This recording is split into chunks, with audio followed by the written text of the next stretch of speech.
So, you're ambitious. You've got big dreams. You want to live the life you've always imagined.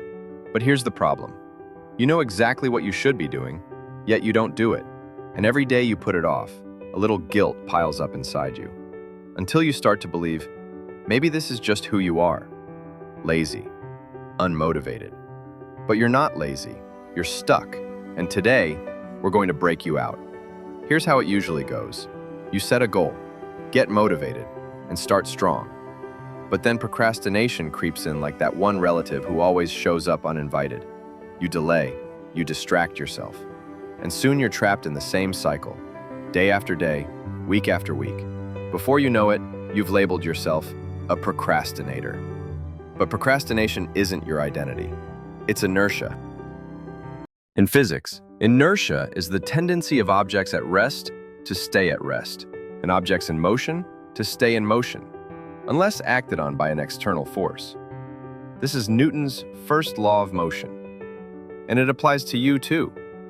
Starting any task requires a push, an initial burst of energy to overcome that resting state. The problem? We make that first push too big in our minds. We think about writing 5,000 words, launching the business, getting fit for the entire year, and it feels impossible. So instead, we scroll, we binge, we trade meaningful progress for cheap dopamine. Here's how you break out. Step 1. Reduce the stakes. Shrink the first step until it feels almost laughably small. Instead of saying, I'll finish the whole essay, say, I'll just write 50 words. That's one short paragraph, done in minutes. Step 2. Use the 2-minute rule. If you don't feel like doing something, commit to doing it for just 2 minutes. Clean your room until the song ends. Open your laptop and write until the timer goes off. Because once you start, something magical happens. Objects in motion stay in motion. At first, it feels like pushing a heavy ball uphill.